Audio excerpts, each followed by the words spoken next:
Hey everyone, happy holidays and Merry Christmas from all of us here at the Dales Report. Want to know what stocks that we like heading into January and what we think on how the stock market will perform?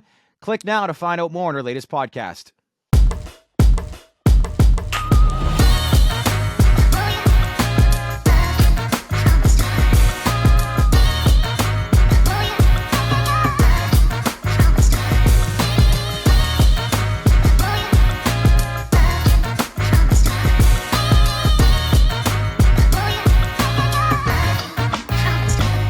Ho, ho, ho. Happy holidays to people. Welcome to the Trade of Black podcast, division of the Dales Media Group. I'm Shad Dales. Before we get started, all views on the Trade to Black podcast and the guests on this podcast are purely opinion. You should not treat any opinions expressed by us or our guests as investment advice. The views on this podcast are solely intended to be informational and are not investment advice. Happy holidays. Anthony, what's going on, brother? Nothing. Busy week. I mean, Thursday was basically the last day of the year for everybody as far as I'm concerned. I mean, I'm not expecting to hear from any of my clients or anybody until after Christmas. You got any snow in Miami? No, I'm actually heading out to Colorado on Wednesday. Nice. So I'm sure I'll be seeing some of it. Ben, what's going on, brother? Yeah, it's pretty good. I just echo Anthony's statements that the markets are sort of winding down. So in a lot of respects, I'm looking forward to 2022 and sort of turning the page. But let's see what happens. We've been dragged out behind the shed and politely been beaten up over the past 6-8 months, have we not? It's nice to be it's nice to be sobered up every once in a while. Yeah. Let's start. Cannabis. This week, Canaccord unveiled its top U.S. cannabis picks for 2022. Which are, drum roll, Trulieve and Air Wellness. And Air Wellness has a buy rating and a price target of $62. Ben, what was your thoughts on that announcement with the two companies? Yeah, I think the thoughts were, I honestly think that, this is the type of companies I would choose as well. We're going to come out with our own picks on the Dales Report in a few days around Boxing Day. So nice. Tune in for that. But off the top of my head, I think there's pretty solid picks. I mean, you have Trulieve Cannabis that is making the most net income in the industry by far. It's got most of its dispensaries in high value states like Florida, where it still dominates.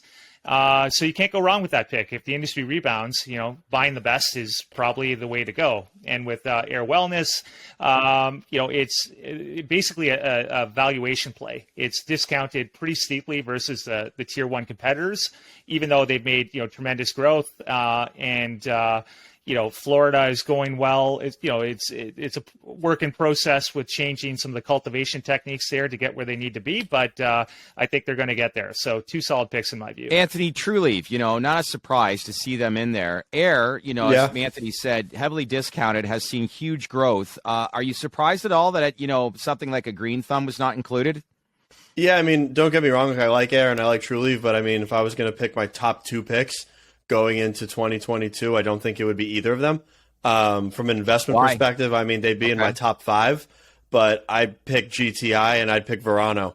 Verano just posted a gangbuster quarter. They've gotten the shit kicked out of them the past couple of weeks. I mean, like I said in the last podcast, I'm down like 28% on my position, which, I mean, their fundamentals are improving. They're in key markets and they're growing, and their dispensaries in Florida are beautiful. They're number 3 right now. I'm kind of looking forward to them capturing more market share as the year goes on. And then, I mean, GTI is GTI. They're in every core market you want to be in. They're growing. They're improving their fundamentals as well. And then I think I'd have Curaleaf as a close third. I mean, Boris just raised $425 million at 8% clip.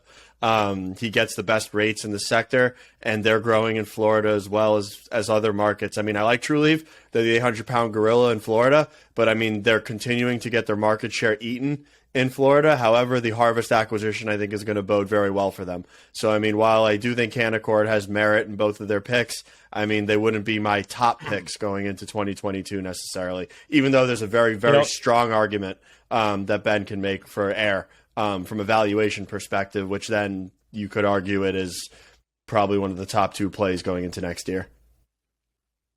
Now, Curaleaf is a nice pick too, Anthony. I agree with you on that. And the thing I like about Curaleaf is that they're really the only MSO that's international, that's in Europe. Yep. And of course, Germany is poised to legalize rec cannabis with the new coalition over there. At least, so it's a pretty high probability event next year, and that's going to create tremendous headline value, especially if they can get federal legalization in the States, right, and get that two-headed monster going. I think.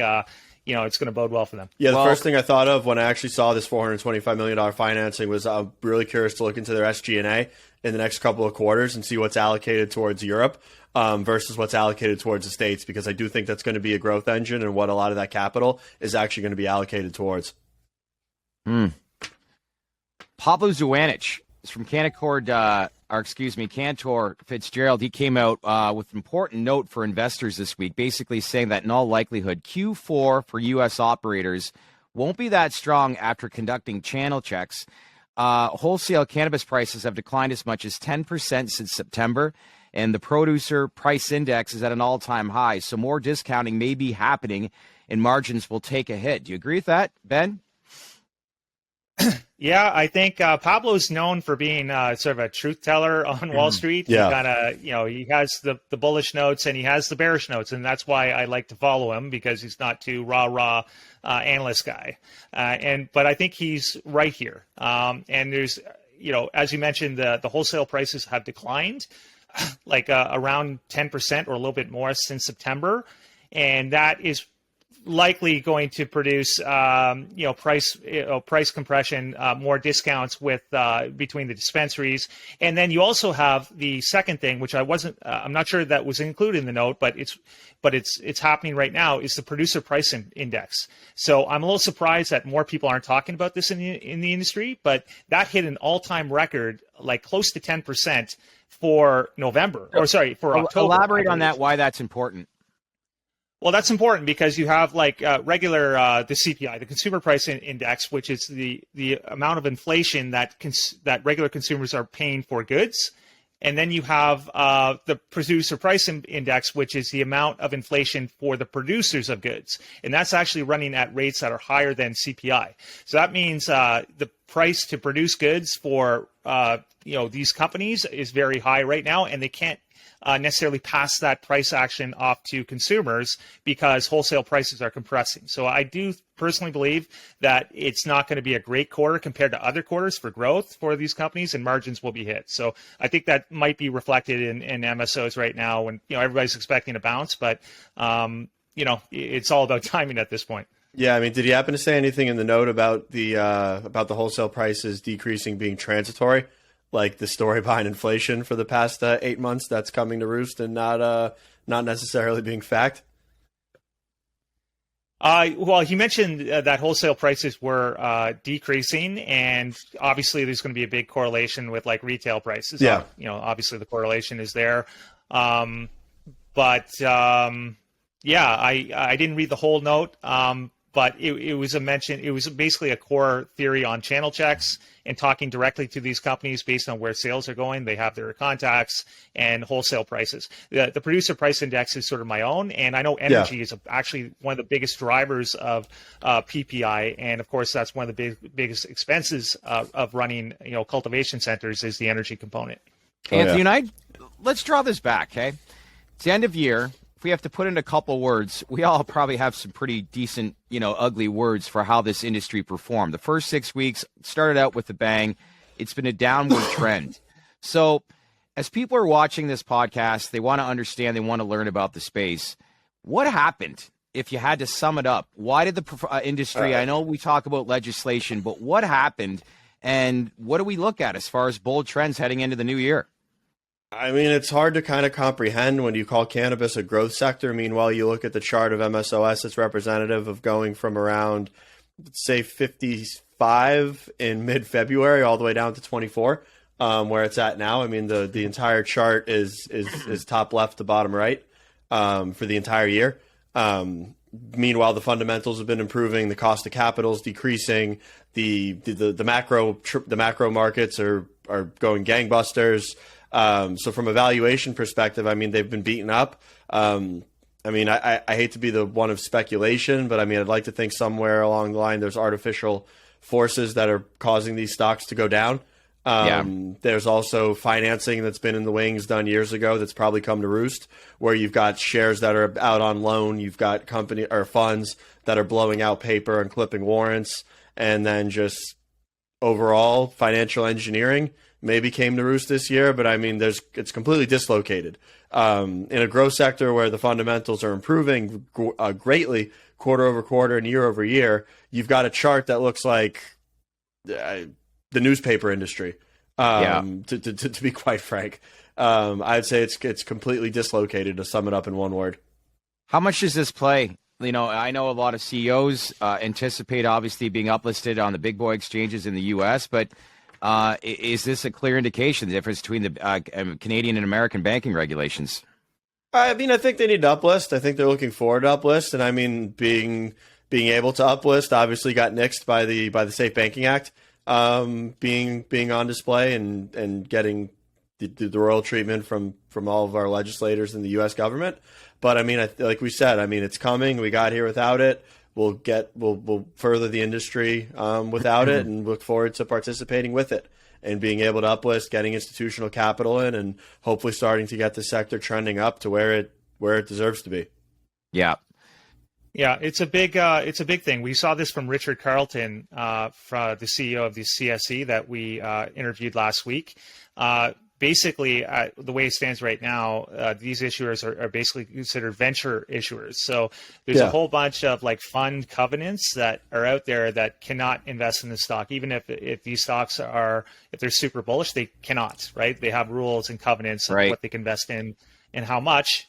So if the CSE gets that senior tier that they're looking to do, then this could unlock, the index fund buying and also institutional buying, because they'd no longer be considered maybe venture stocks. So it's a big deal with this CSE senior exchange and senior tier, and let's hope it gets through sometime in Q1. Yeah, which is crazy. It's crazy to call these stocks venture stocks. They're not venture stocks. No, they're far from it at this point in time.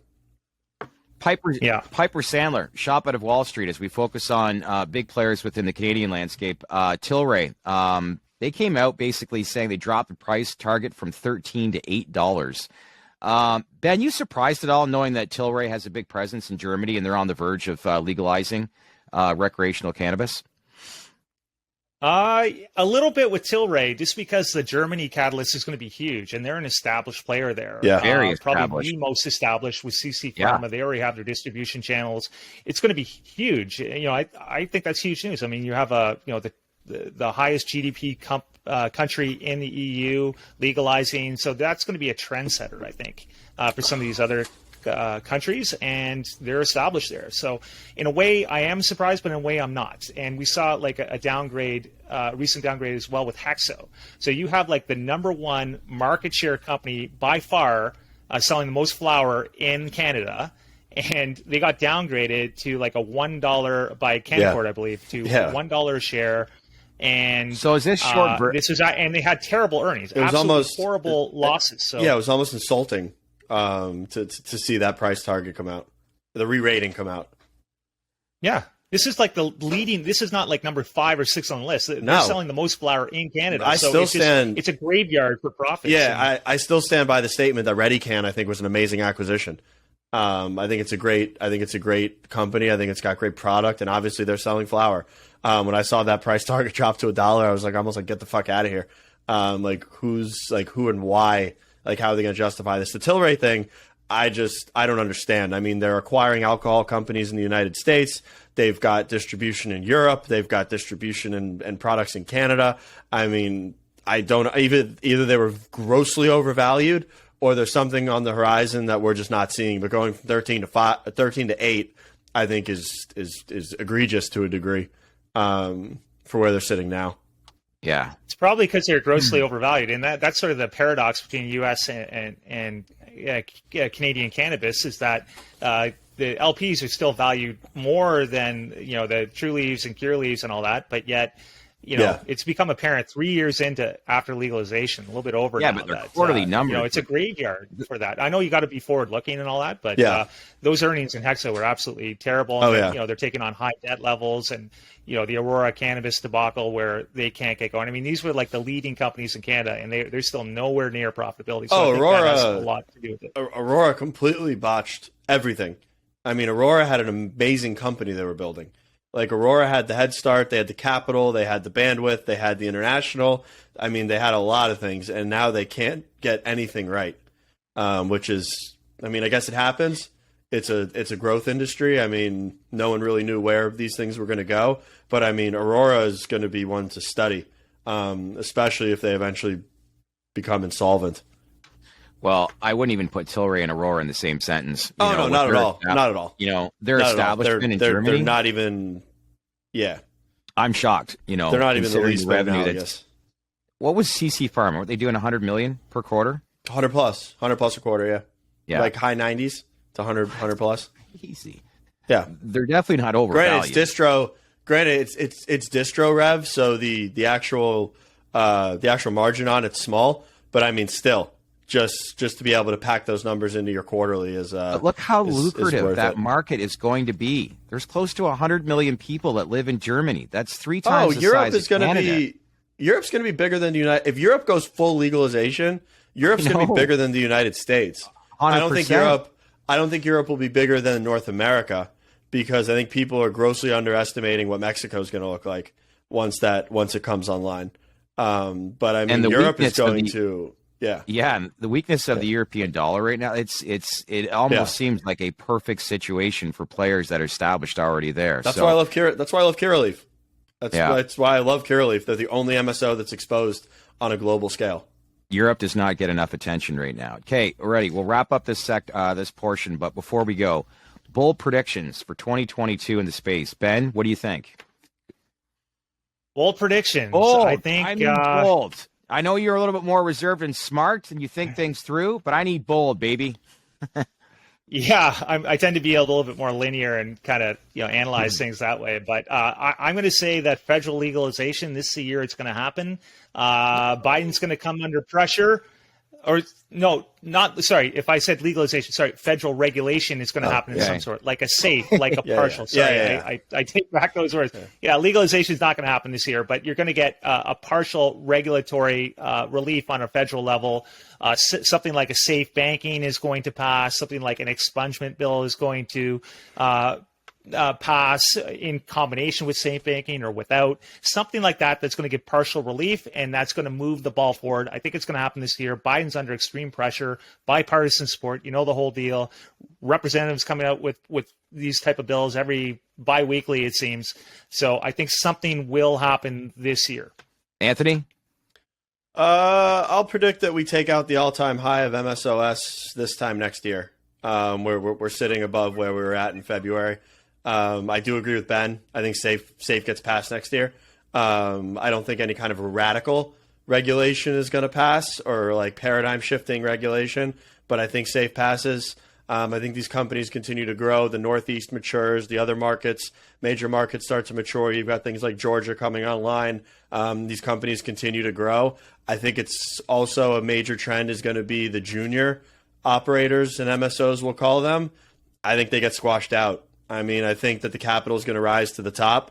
You're going to have the likes of Verano, GTI, Curaleaf, Trulieve gobble up everything and really start to command market share. I mean, there isn't 25 cigarette manufacturers. There's not 25 to 30 alcohol distributors and portfolio companies in the States. I think you're going to see much, much more consolidation, and I think it's also going to be pretty predatory. Yeah. It could be the year of cannabis. I know we say that every January 1st, but this actually could be the year 2022 for cannabis. Psychedelics. Oh, yeah, and I think companies need to consolidate. I think companies need to consolidate too in markets such as like Florida. Like, there's way too many operators here. They're going to die off. Yeah. Psychedelics. Let's switch to that. Bear market, doing bear market things. Ben.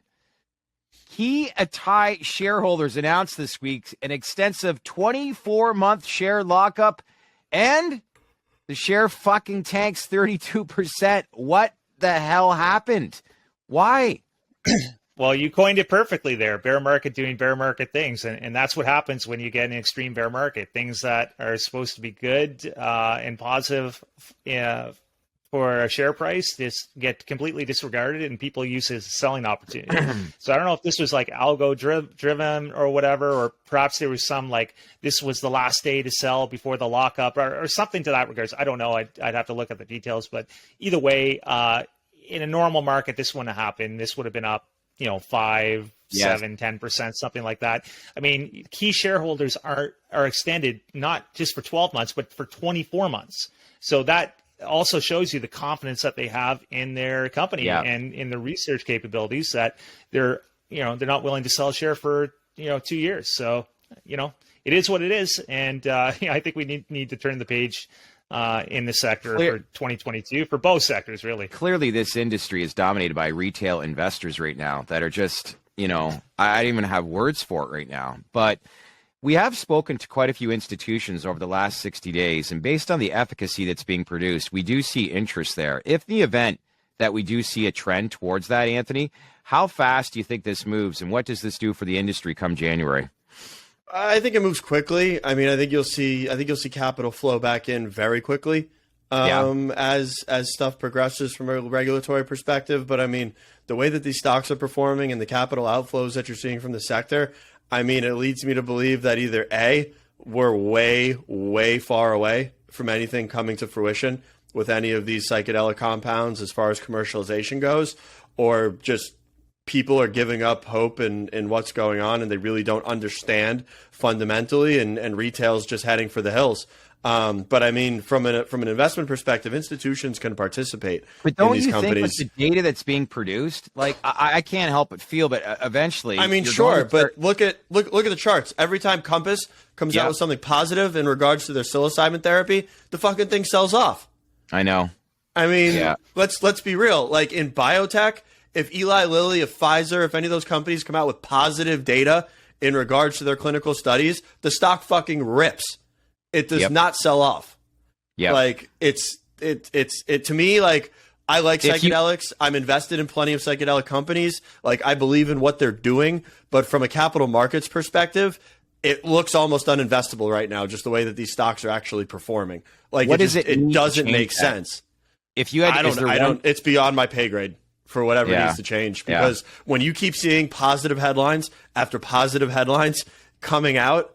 And I mean, we're talking about a massive addressable market, revolutionary drugs, and the potential has been compounded exponentially due to COVID with mental health, and the conversation is just everywhere now. Meanwhile, net positive news equals sell-off. I mean, I'm on the sidelines until further notice with the psychedelic industry. One of the problems at play here, I think there's two things at play here. I think the lack of institutional investment is huge because obviously there's no buffer to absorb some of this tax loss selling, which there's just no buffer there, right? So institutions are probably taking a wait and see approach until it gets a little bit more mature, which is very common for early stage markets. Investors have to realize that really this only became a sector really in like early 2020. Yeah. Right. Yeah. It's still very young, and there's still low institutional participation. So there's just no buffer there. So, and you have a tax loss selling situation where things have gone down, then it could just drip lower, right? And that's what we're seeing. When we were in Miami last month, we were thinking that there could be an announcement with a big pharma company. If that were to happen, let's say come next year, early stages with whomever. Is this the green light that gets institutions in and actually, would change? Or is that still up in the air? I don't really think so. I mean, you can look at someone like MetaPharm Labs. They announced in Cannabis. I mean, they announced a relationship with a very large pharma company. Didn't move the needle. I think you can see like Cybin has announced very, very poignant news. So is Compass. I mean, I don't think a relationship with a big pharma company moves the needle. I think an acquisition by a big pharma company moves the needle. If Pfizer comes in and buys Cybin, or if Pfizer comes in and buys Compass, everything's going probably parabolic. It's going to be like what GW did when GW got acquired And I mean, look at Arena Pharmaceuticals last week for the cannabinoid research. They got bought for $6.5 billion. That stock was like a TSX or CSE shell deal, like 4 or 5 years ago. $6.5 billion.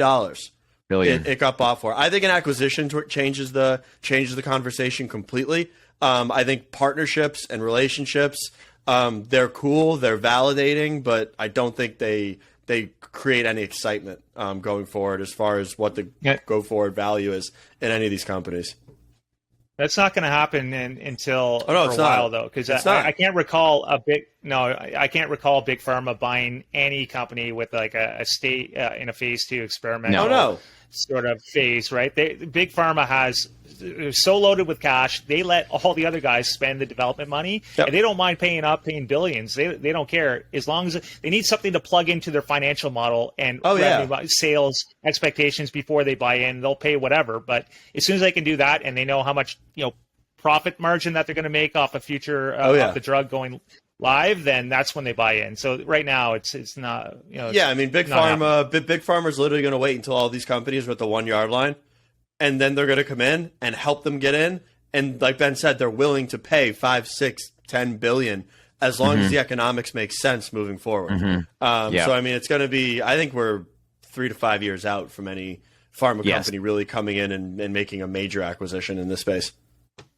Big trends then for 2022. If you had to make a bold statement, I think we're going to see obviously a lot of consolidation happen. I don't think the industry will perform based on one company. But what are some bold predictions that you think will happen within this industry beginning next month, Anthony?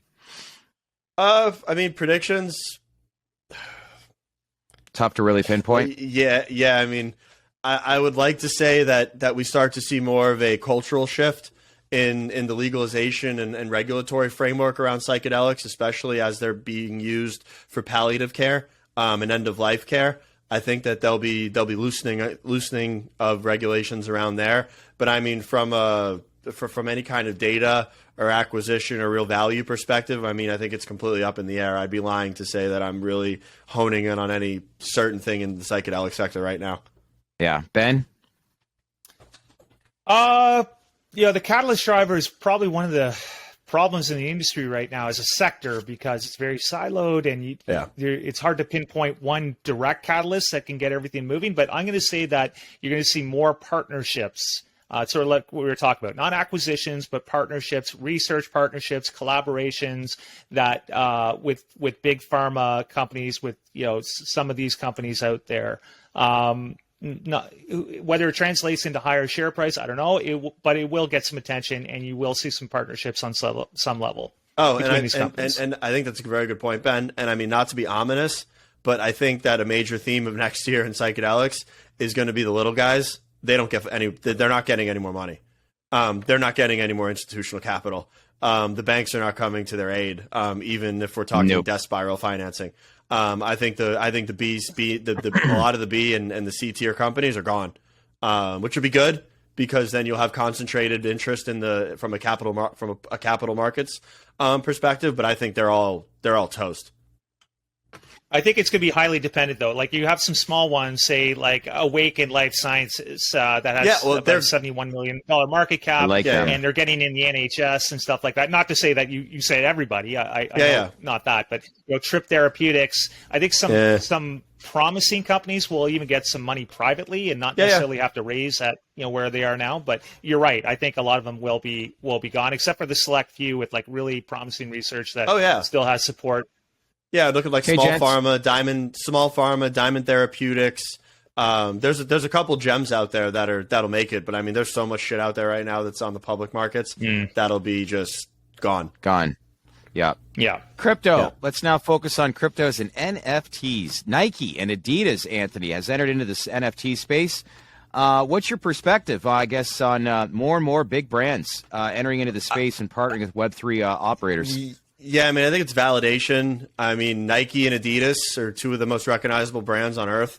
One did it one way, one did it another way, which is very, very interesting as I've seen the community and the overall sector just kind of take a divergence. Nike came in and just bought the entire company.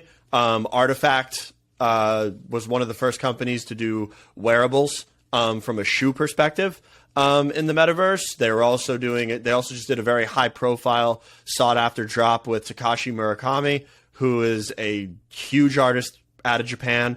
He's a big artist on like the hype scene and like the streetwear scene. He's globally recognized. Nike came in and bought the entire company, which that on in regards to that conversation, you just took a NFT company and made them centralized, and a lot of people now think that Nike's their corporate overlords. A lot of people think that Nike's a volume game. They're not in for bringing utility and bringing community to the projects. They're going to basically create NFTs, strip out what they need from an IP perspective, and then roll it into Nike. Adidas came off in a more authentic way. So Adidas announced 2 weeks ago that they were doing a partnership with the Bored Apes Yacht Club and with Pixel Vault, which are the MetaHero universe and Punk's comics. So two of the blue chip collections, both that I'm heavily invested in and both that I've said are pretty good buys on a go-forward basis several times on this show. And Adidas announced the partnership. Adidas did a stealth snapshot of everybody's wallet on December 14th. So with crypto, like we've preached on this podcast, everything is transparent. So what Adidas did is, by a snapshot, means that they took a look at everybody's wallet that currently held Bored Apes Yacht Club, Mutant Apes Yacht Club, and all of the Pixel Vault correlating projects. And those wallet holders were allowed early access yesterday into the Adidas Mint for 0.2 Ethereum, which by all means is expensive. Go ahead. That's doing your homework, right? Yeah. Right. It's. I know that a lot of the NFT community is apprehensive with big brands, and you talk about the difference between Adidas and Nike right there. But yes, they're apprehensive, but yet they're still buying a lot of these big corporate brand NFTs. But why is that? Because there's value there. I mean, think about it this way. I bought two of them yesterday, which was my maximum allocation. I bought them for 0.2 Ethereum each. They're selling for 1 Ethereum right now in the aftermarket. So, I mean, I'm looking at a 5x return in a day.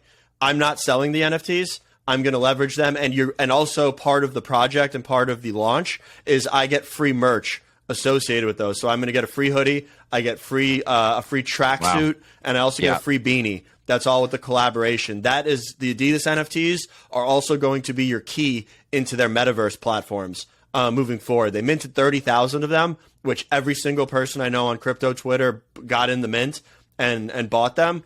A lot of people are flipping them. I mean, a 5x return in a day is not bad, but I mean, I think there's going to be value there. And I think if you see any correlation between DAO, like a Pixel Vault DAO token, which is trading at 4 ETH, I think Adidas will be able to create enough value and create enough utility that you're going to see that Adidas Genesis NFT trade for anywhere between 2 and 4 Ethereum probably in the next 6 months. Are you looking to start? It's funny that in every industry, it doesn't matter if it's NFTs, crypto, cannabis, or psychedelics.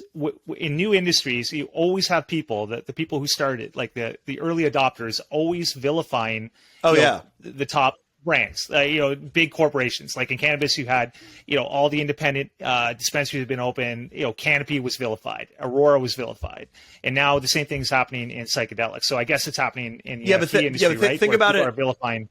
Think about it this way. Think about how many people in the last week just found out what an NFT is because of Nike and Adidas. I would bet you it's in the millions, the tens of millions of people that just found out what an NFT and what Web3 is. If big brands want to come in and they want to do it the right way, I don't even care if big brands want to come in and acquire companies and centralize them. Like, those companies are going to fall by the wayside, but it's going to create press and it's going to create hype and it's going to introduce people to these products, which needs to happen. So, I mean, if Puma wants to come in, if McDonald's, Budweiser and Pepsi came in and it was like trash, the way that they did it, they basically came in, their Twitter handles were just like culturally appropriating like all of the language, and they came off as like super fucking cheesy. That's like bullshit. I'd like to see that go away. But the way that Adidas did it and the way that Nike did it, arguably, I mean, were quality moves. I mean, they resonated and everyone's talking about them. Like you get the butterfly effect times 10. I'd be curious to know when the a company team they like haven't. Adidas comes in.